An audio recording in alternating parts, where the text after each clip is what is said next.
Mr.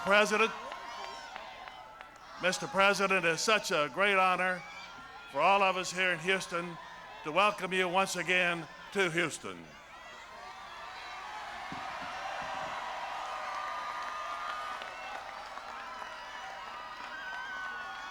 And may I make a few remarks. First of all, I'd like to thank you for the country for these last 4 years, for millions of extra jobs, for an economy that's grown,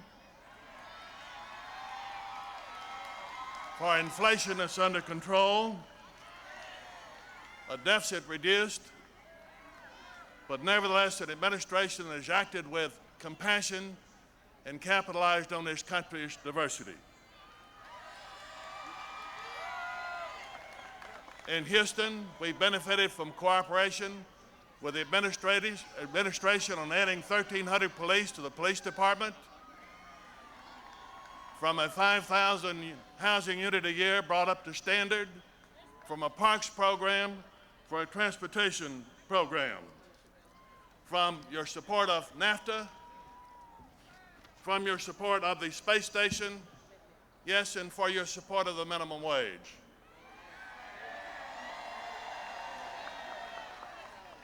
But I think the greatest thing is the vision under which those specific items lie. I've heard the President express a point of view I share so strongly, and that is we're on a threshold of marching into the greatest economic time for this country in the history of the world. The notion of the Pat Buchanans that will pass along a lesser opportunity to our children is, in my opinion, total garbage.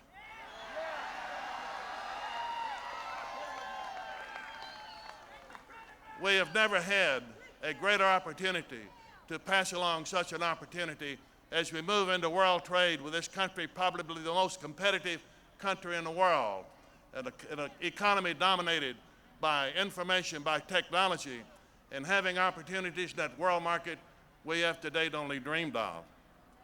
But I think the other part of the vision is equally important, because in this world market, those who aren't educated well will feel the pressure of jobs lost to technology, will feel the pressure of world competition, and we owe it to ourselves, we owe it to our society that all persons have decent housing, that they live in decent neighborhoods,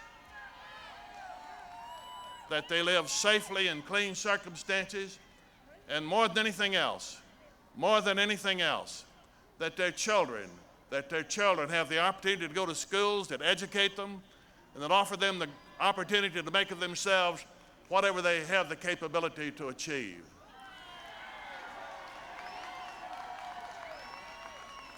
And I think it's the job of the President, certainly, to a lesser extent of those in other offices, to help carry out this dream, that is to march confidently into the 21st century of economic prosperity, but always with a handout to help those who are perhaps less fortunate, to those that have perhaps less opportunity, so we can live up to the dream that makes this country different from all others in history, and that is we dream yet that we'll be a country of equal opportunity for everyone.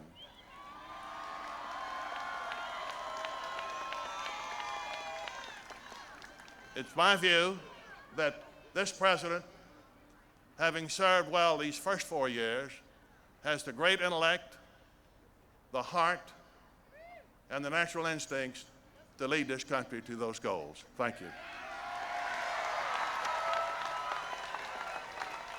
Now, Congressman Gene Green. Thank you, Mayor. Mr. President, welcome to Texas.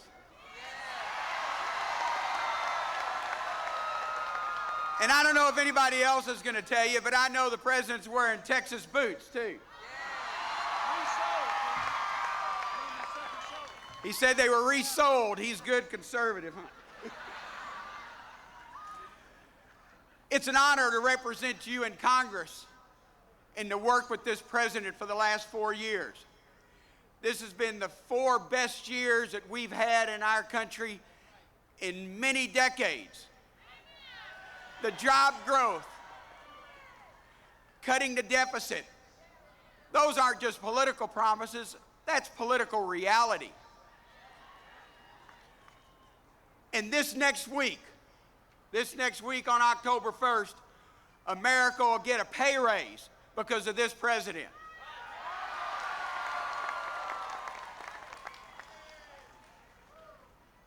The campaign theme is a bridge to the future. And I think if you look back these 4 years, you can see what it means. This president has fought to make sure we have that educational opportunity for our children, to the point of vetoing the Republican cuts in education funding, whether it be elementary, secondary, or college loans and grants. He's been there to fight for us. We've seen the biggest explosion of job growth that was just announced yesterday, an increase in our average income than we've seen in a decade. And it's not magic. It's because of the work that this president has done. Mr. President, I'm glad you're here in Houston today, because yesterday he told us in our Democratic caucus, he said, we can work together, even though every once in a while we may disagree on an issue or two, because we know that we're together on the issues that are important, and that is that thinking about the future of our nation. And that's why it's so important with this president that we are thinking about that bridge to the 21st century instead of that bridge to the past. I now have the honor to introduce a colleague of mine in the U.S. Congress who served many years here on the Houston City Council. And we work together every day to make sure that not only your voice, but the voice of all working people are heard on the floor of the House. My colleague, Sheila Jackson Lee.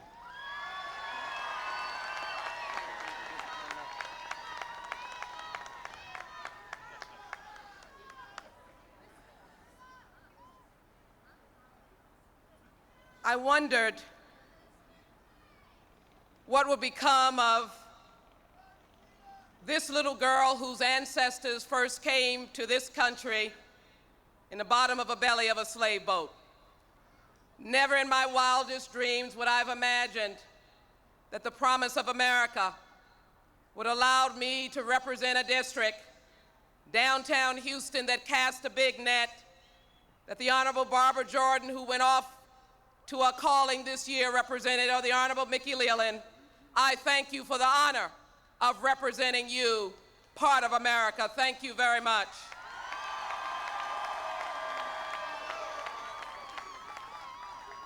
I am challenged today because on this stage is a man who came from a place called hope, and he never gave up hope on America. And as a working woman, a mother and a wife, let me say to those who make light of the gender gap, and to my brothers who are there, now we need the women marching across the finish line, because you are the marching thunder. For Bill Clinton knows what it is to be part of a family struggling every day. And that's why he's supported the Earned Income Tax Credit. That's why he believes in the family leave and medical leave, never passed under Republican Congress, never passed under Republican president. And Mr. President, we're so very proud that whatever they say about you, you supported NASA strong, and we are proud of you and Shannon Lucid.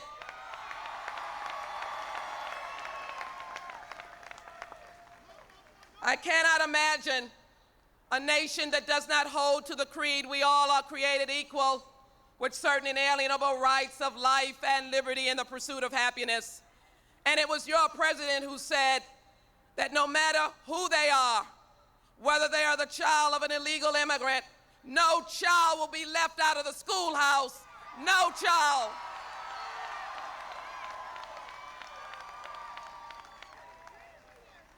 And for that reason, you will receive an increase in the minimum wage.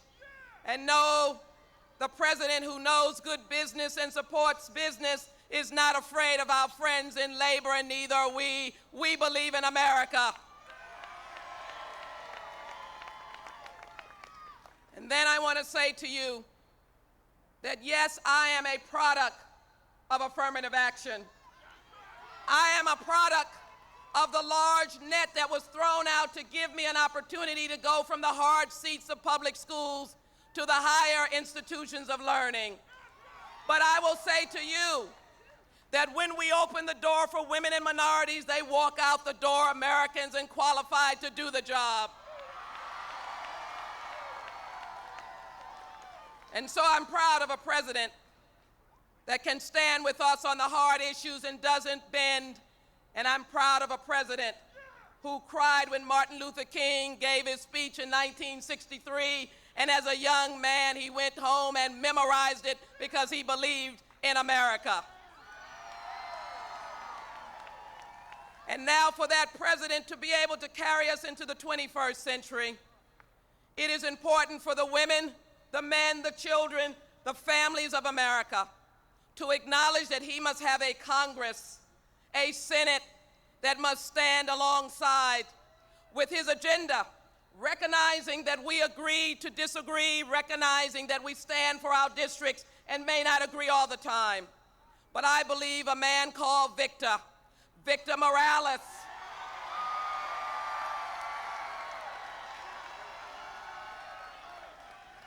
I believe that a man called Victor Morales, who drove in a white, shiny truck and touched the hearts and minds of Texans across this nation and stood strong with the working man and woman. And I believe in a man called Victor, who stayed in the classroom and taught the children and said to them, they too can achieve. I believe in a man called Victor, who came to the 18th District in the Heights and said to each and every one of you that were there, we can win if we stand together. And so it is my honor and pleasure to say to you that we do have a chance to bridge into the 21st century with a president and vice president that has already captured the spirit of America. We all are created equal. But then we can send to the United States Senate from the state of Texas a humble man, a man that knows what it is to work every day, a man that loves children, a man with a vision, the man called Victor Morales.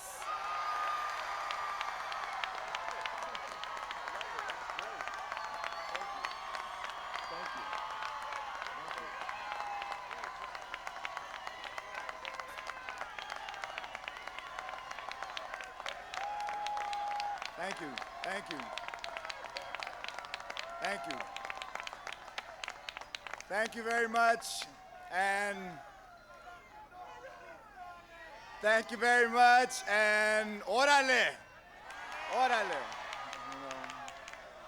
Thank you very much for twice now. Thank you very much for proving that it's not about power structures and it's not about money, it's about people. 2 times you have decided that the experts were not going to be right, and let's make it 3 in a row. 3 in a row. By the way, I would like to ask you, have you seen Phil Gramm? I want to debate him and I can't find him.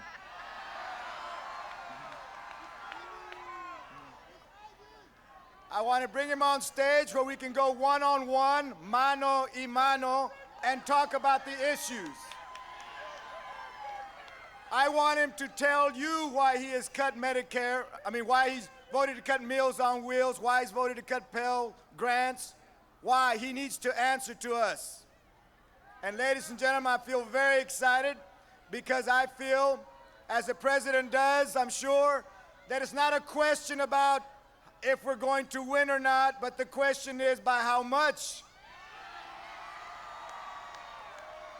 And I feel very proud that this President of the United States has chosen to allow a school teacher, a regular worker like yourself, to travel around today, and he doesn't think, well, is this guy going to win or not? He just says, this is an important American, an important Texan, and he deserves a right to have his voice heard. I thank God for a president of the United States like that. And you know, a couple of things that I've noticed today that are not on scripts, but in watching him talk to people, I noticed that as we traveled around in the car leaving Longview, that the gentleman was waving to everybody. No, he didn't say, well, there's only 2 or 3 people there. He wanted to wave to them. And when he went around shaking hands, he took the time to look people in the eye and to truly mean it when he says, I want to understand and I care. That's a real president. That's a real leader. And I look forward very much to going to Washington, D.C. in January and working alongside a man who cares about each and every one and who thinks, I believe, like we do, that there is nothing wrong with the United States government. It's only certain people in the government, and we can take them out.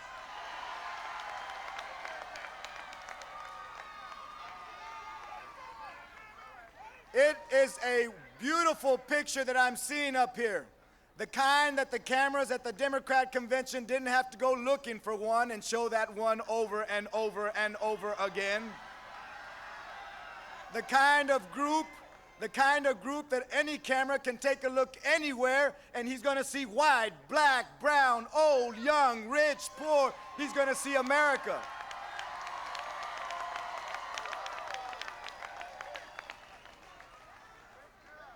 I feel very humble that you have chosen to pick me to win the United States Senate race. Never, never, ever will you ever have to worry about this man forgetting where he came from, because, as I said so many times, I am you. And never will forget that. And now, I want to present the man who's going to lead this country for 4 more years.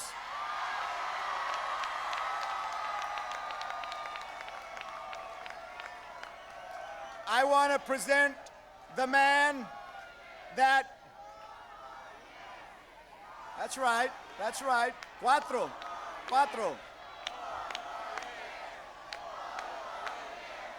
I tell you what, I'm not even going to say anymore. Here is the next President of the United States again, Mr. Bill Clinton.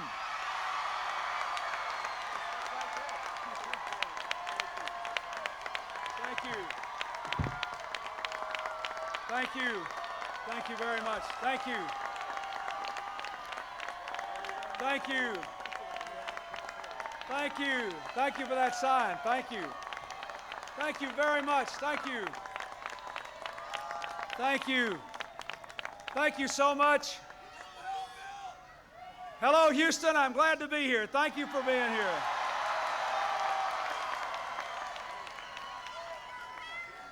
I want to thank all those who have spoken before and all those who are here with us. I thank Congressman Gene Green and Congresswoman Sheila Jackson Lee, how well they have represented you. I'm proud to work with them.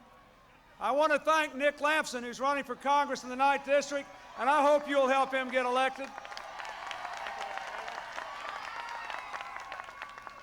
Thank you, Senator Rodney Ellis, Mario Gallegos. Thank you, State Representative Al Edwards. Thank you, Texas Democratic Chairman Bill White, my longtime friend, for your service in the Energy Department and our administration, and now for leading our party here. Thank you, Gary Morrow. Thank you, Victoria Baldwin. And thank you, Mayor Bob Lanier and Elise Lanier, for your great leadership. Thank you. Hey, folks, wait a minute. I'm glad, wait a minute. I'm glad we've got some people from the other camp here. They need to hear this. And you know, when all you're doing, wait a minute. And you know, it's hard to hear when all you're doing is name calling. And so I want you to do what I said at the Democratic Convention. I want us to be respectful and polite and positive and issue-oriented. Because there are some things I want everybody in Texas to hear today, and I want you to help me say it.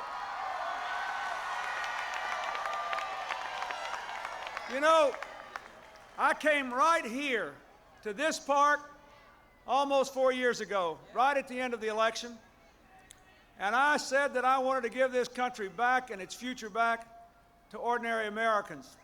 I said that I wanted us to go into the 21st century with opportunity alive for everybody, with every citizen being responsible, and with this country coming together, not being driven apart by our differences. We should respect our differences, build on them, and understand it's our meal ticket to the future. Just like the mayor said, if we can learn to live and work together, there is no stopping America, and our best days are still ahead. Now, 4 years ago, I had a tough time in Texas. I mean, the Democrats hadn't been winning the White House in a long time, and then I looked up and both my opponents were from Texas. It hardly seemed fair. And here you were, the biggest state and second biggest state in the country, representing so much of the future. And I know I'd spent more time in Texas than anybody else running over the last 40 years, and I had to run against two people from Texas. Well, that's not a handicap anymore. And I don't have any excuse, but neither do you. So why don't we just think about where we've come from and where we're going? 4 years ago, this country had high unemployment, 20 years of stagnant wages, increasing inequality among working people. The crime rate was going up, the welfare rolls were going up, public cynicism was going up because we despaired that we could make any difference, that what our leaders in Washington did would make any difference to people here at home, wherever home was in America. Well, 4 years can make a lot of difference. And I appreciate what Congressman Green and Congresswoman Sheila Jackson Lee said. I especially appreciate what the mayor said about the work we've done together. But let me tell you what happened to me when I was in Longview this morning. We had 13,000 people in Longview this morning. It was great, unbelievable. And I ran into three people just walking down like I always do. After I talked, I went down the line and shook hands with people. And I ran into three people. They weren't holding my signs or the other party's signs. They weren't holding it. They're just people there. But I want to tell you who they were. I met a man who was a Vietnam veteran with his wife and his child. And his child has spina bifida and has had 12 operations. That man and his child, at long last, because of a bill I signed yesterday, are finally going to get the medical attention and the disability support they need. And then I went down the line a little ways and I met a lady who said, I'm a 34-year-old single mother of 2 children, and I'm a graduate of AmeriCorps. I work for my community, and now I'm paying my way through the college here to start a better life and give my kids a better life. And then I went on down a little more, and I met a lady who was really crying. She was so, I didn't know what was the matter. She was obviously disturbed, and she said, I'm sorry that I'm emotional, but because of the family and medical leave law, I was able to take a little time off from work when my husband was so sick with cancer, and I didn't lose my job, and it made a big difference to our life and our family. I say this to point out that too many times over the last several years, our politics in Washington have been more about hot air than concrete action to change the lives of the American people for the better. And I was determined when I went to Washington to replace the politics of finger pointing and asking who's to blame with the politics of saying, what can we do to make this country a better place? What can we do to work together? What can we do to build a better future for our children? And I come here to tell you today, we're in better shape than we were 4 years ago, and we're on the right track for the 21st century. You know, I couldn't help but thinking about a lot of things that have been said over the last 4 years. I remember that Mr. Morales' opponent once said that if the president's economic plan passes in 1993, the deficit will go up and unemployment will go up, and it will throw us into a recession. It's a terrible, terrible idea.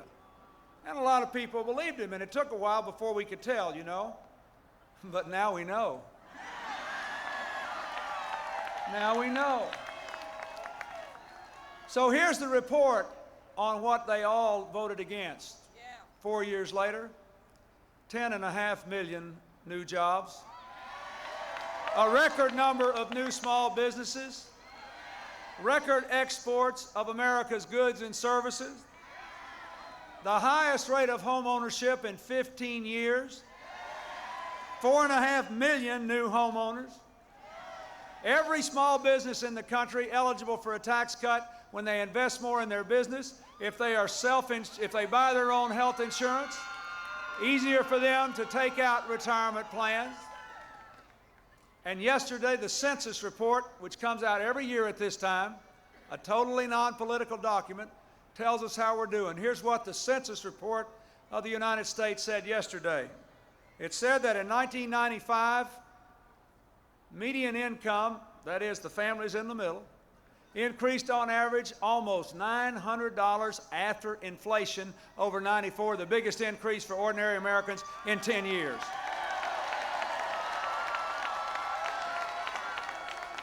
It said that since that economic plan passed, the increase was over $1,600 in the pockets of ordinary Americans. It said that we had the biggest decrease in child poverty in 1 year in 20 years in 1995. It said that we had the biggest decrease in inequality among working American families in 27 years. It said that we had the biggest reduction in the number of people living in poverty, most of them working, I might add, in 27 years. It said that we had the biggest drop recorded to the lowest levels ever. Listen to this, since they have been keeping these statistics, that the poverty rate among African Americans and American senior citizens had reached its lowest level in recorded history. We are on the right track, folks, to the 21st century. Don't let anybody kid you about that. We are moving in the right direction. As Congressman Green said, on October the 1st, 10 million Americans will get an increase in their minimum wage. And let me tell you what else that bill does. It gives a $5,000 tax credit to anyone who will adopt a child. There's a lot of kids out there that need a good home, and this will help. Thanks to the leadership of people like the mayor of Houston, the crime rate in the United States has dropped for 4 straight years in a row, and our crime bill is putting 100,000 people on the street and helping to support the decline in crime, and we ought to finish it. Now, let me say one other thing. Mr. Lampson's opponent and a lot of other people made a lot of headway 4 years ago, going out to Texans and to people in my home state and around the country saying, well, that fool president's trying to take your gun away. That's what that Brady bill's all about. That's what that assault weapons ban's all about. He wants to take your gun away. He's going to interfere with your Second Amendment rights. And you know, no one knew in 1994, and it was pretty scary. But now we know. And you know something? Turned out we told the truth. That bill protected 650 different kinds of hunting and sporting weapons. Not a single hunter in Texas, not a one, lost a rifle. But 60,000 felons, fugitives, and stalkers could not get handguns because of the Brady bill. We were right and they were wrong. And now we know we're on the right track to the 21st century. The welfare rolls are down almost 2 million. Child support collections are up almost 50% by $3.8 billion. That's why people can get off welfare if their children are supported by their parents. Our environment is cleaner, our water, our air, our food. We're making progress in public health and the environment. We cleaned up more toxic waste dumps in 3 years than our opponents did in 12. We are moving in the right direction. And I came here to ask you to help me build that bridge to the 21st century? Will you do it? Will you do it?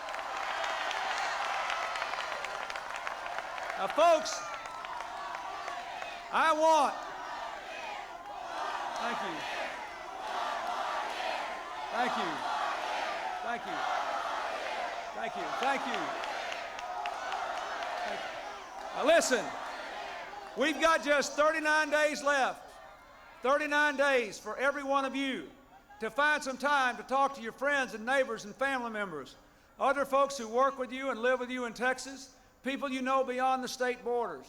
And I want you to talk to them about the bridge to the 21st century we have to build. There are 3 or 4 big ideas in this election. Do you think we ought to build a bridge to the future, or can we build a bridge to the past? Do you believe that you're better off on your own, or do you think the First Lady's right? It does take a village to raise our children and to build a great city, to build a great state, to build a great nation. All of us working together. Do you believe our best days are behind us, or our best days ahead of us? That is what you have to decide. Folks, we have to, first of all, we've got to keep this economy growing. That means we have to balance the budget because that keeps interest rates down. All the experts tell me not to talk about it. They said, you go out in a rally, you'll bore people to death. You talk about balancing the budget. But let me tell you something. Our opponents on the other side, they talk about how conservative they are. We have reduced the deficit 4 years in a row. You know when the last time that happened was? You know when it happened? In the 1840s, before the Civil War. Don't tell me about conservative. Don't tell me about that. We reduced the size of the government, the number of government regulations, and kill more ineffective and outdated programs than they ever did. Don't tell me about being conservative, but I'll tell you something. I think we ought to have enough government left to help people get an education, to protect our environment, to take care of the elderly with Medicare, and to build this country and move it forward. And I think you do too. I think you do too. So yes, balance the budget, but do it without wrecking Medicare, Medicaid, education, and the environment, and do it without wrecking our commitment to the future. We have to invest in research and technology. Just before I came here, I went out to welcome Shannon Lucid back to Houston from space. And I was given a note before I welcomed her that said when she was a little girl, she told someone that she wanted to be a rocket scientist, and an adult said to her, there's no such thing, and if there were, it wouldn't be a woman. Well, let me tell you something. My little girl and little girls all over America and not so little girls, they think Shannon Lucid's pretty great. And they think, and a lot of little boys do too. And the point is that she is doing something that we could not have imagined just a few years ago. And these kids in this audience today, and all of you brought your children, I want to thank you. And all of you young people that came on your own, I want to thank you. But our commitment to the space program is one example of the fact that we are going to solve problems, climb mountains, and push back boundaries in ways that we cannot even imagine. You young people will be doing work that hasn't been invented yet, often that hasn't been imagined yet. Let me just give you just a couple of examples. Number one, we have more than doubled the life expectancy of people with the HIV infection in only 4 years with medical research. Number two, I'll give you another example. A lot of you were very moved by what Christopher Reeve said at our Democratic convention about the importance of medical research. He's so brave, so powerful. Just a few days before he made that speech, it was revealed that for the first time ever in laboratory animals, and with severed spines, had movement in their lower limbs because of nerve transplants to those spines. Who knows what we can do to give people their mobility back, to give people their future back? Who knows? We have to keep fighting for that. We have to keep fighting for that. Third example, the United States just issued into a joint venture with IBM to build a supercomputer that will do more calculations in 1 second than you can do on your handheld calculator at home in 30,000 years. That is the future, and I'm determined to see that we keep investing in that future so every one of these kids will have a place in it. And let me say this. We can have a tax cut, but it ought to be a tax cut that is targeted to folks who need it and targeted to the purposes that will help our country most, to raising children, to getting people a college education, to paying for health care in the first home, and to making sure people don't have to pay a tax on their home when they sell it, because often that's the only savings they've got in life. That's the kind of tax cut we can afford, and we ought to have the one we can afford, but we shouldn't have one we can't afford. You don't want to go back and run up this deficit again.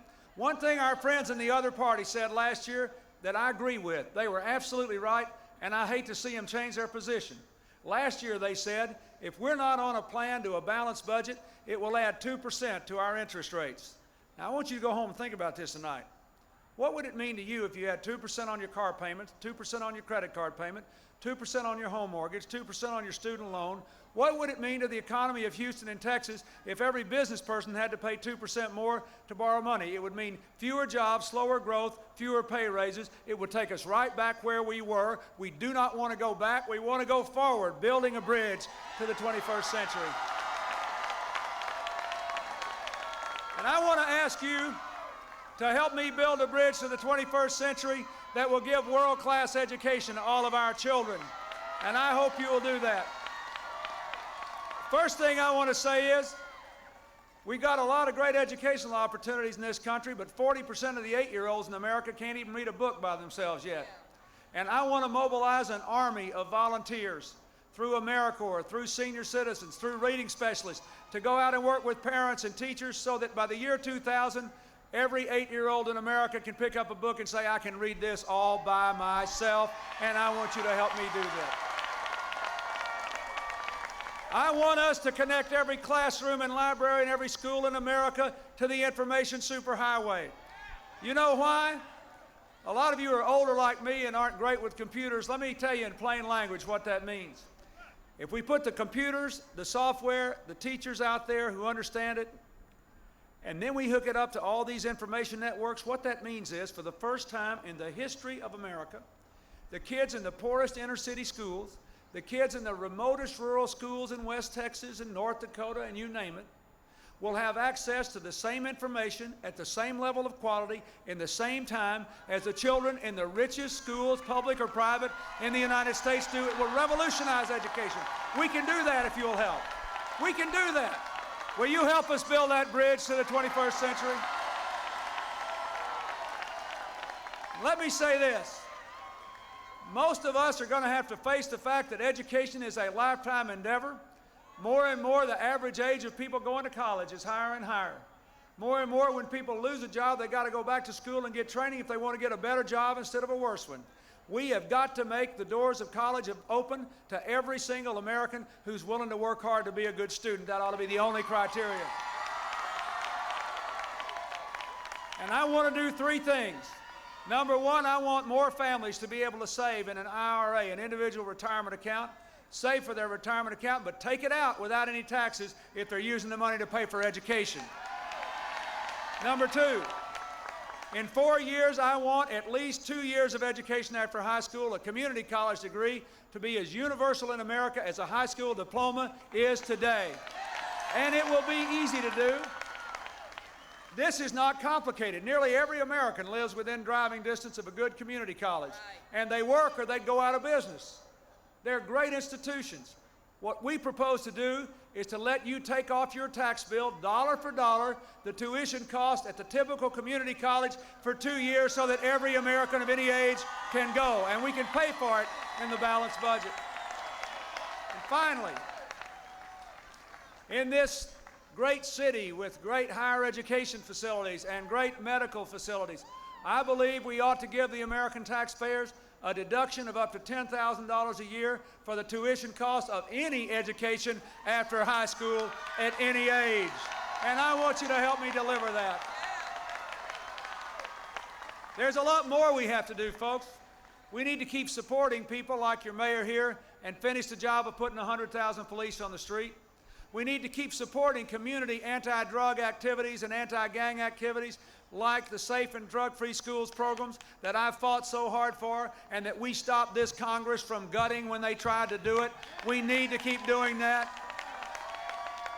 We've got to keep working And I have a plan to help the cities and the private sector create 1 million jobs to help the new welfare reform law succeed. Let me say this. That new law says something quite simple and straightforward. And it's controversial, but I want you to know why I believe it's the right thing to do. It says the federal government will continue to guarantee to poor families medical care and nutrition, and if the person takes a job, more money on child care than ever before. But we're going to give what used to be in that check to the states and eventually to the local community workers, and they have to figure out how to turn that welfare check into a paycheck for every able-bodied person within 2 years. That means that everybody in Houston, Texas that ever cussed the welfare system has now got an obligation to say, what can I do to help these people go to work? Because we want people to succeed at home and at work. That's what we want for poor families, what we want for working families. And I intend to help, and I want you to help. I want you to help. We've got to keep working to help our families succeed at home and at work. Anywhere I go in America, the number one thing I hear from families is that every working family, whether they're modest income, middle income, even upper income working families, nearly every family I've talked to with children can cite one or two traumatic examples in their lives when they've had a real conflict between their jobs and their job at home of raising their children. I say we want to build a bridge to the 21st century where Americans can succeed with their children, their most important work, and at their jobs. And that's what this whole policy is all about. That's why with all respect to the folks who are here, I think we were right and they were wrong when I signed the Family and Medical Leave Law. Now, what they said was, if you pass this Family and Medical Leave Law, it will be terrible for business. All the law said is, if your business has 50 or more employees, an employee can have a little time off when there's a baby born or a sick parent or a sick child without being fired. That's all it said. Now, 3 years later, now we know, 12 million families have taken some time off, and during that time, we've got 10.5 million more jobs and a record number of new small businesses every year. We can protect work and family in America and build this country together. I believe we can improve our environment, not just protect it and grow the economy. And I want to tell you that in spite of what I said before about toxic waste sites, there are still 10 million American children living within 4 miles of a toxic waste dump. 10 million of them. But if you'll give us 4 more years, we'll clean up the 500 worst dumps, and our kids will be growing up next to parks, not poison. Will you help us build that bridge to the 21st century? Will you do that? Now, let me make one last comment. A big part of building our bridge is how we relate to the rest of the world and how we relate to each other. I'm proud of the fact that this country is a safer country than it was. The nuclear threat has been diminished. We have been a force for peace. We have strengthened our efforts against terrorism. We have dramatically expanded trade. But we have to face the fact that we are going to live in a global society where no matter where you live, we can transfer ideas, information, money, technology across the borders of nations in a split second. Now, if you think about that kind of world, there is no nation as well positioned as the United States to do well. Why? Well, look around this crowd today, because we all come from somewhere else. Yeah. Everybody but the Native Americans all come from somewhere else. Everybody. When I welcomed the Olympic teams to Atlanta, there were teams from 197 different national groups. The largest county in America, Los Angeles County, has people from 150 of those places in one of our counties. When I looked at the American Olympic team, it occurred to me that if they took their uniforms off, we wouldn't know where they were from. They could be from China, they could be from Japan, they could be from India, they could be from Pakistan, they could be from the Middle East, they could be from the Nordic countries, they could be from Europe, they could be from Latin America, they could be from anywhere. That's America. This is not a country based on race, ethnicity, or specific religious convictions. This is a country which has said for over 200 years If you believe in the Declaration of Independence, the Bill of Rights, and the Constitution of this country, you're our kind of person. All you got to do is show up tomorrow and behave, and we'll build a bridge you can walk across to the 21st century. Now, you have to ask yourself, do you believe that? Will you help us build that kind of bridge? Do you believe our best days are still ahead? Then for 39 days, go out and tell it to other people, and we'll have a great victory in Texas and in America. Thank you, and God bless you. Thank you.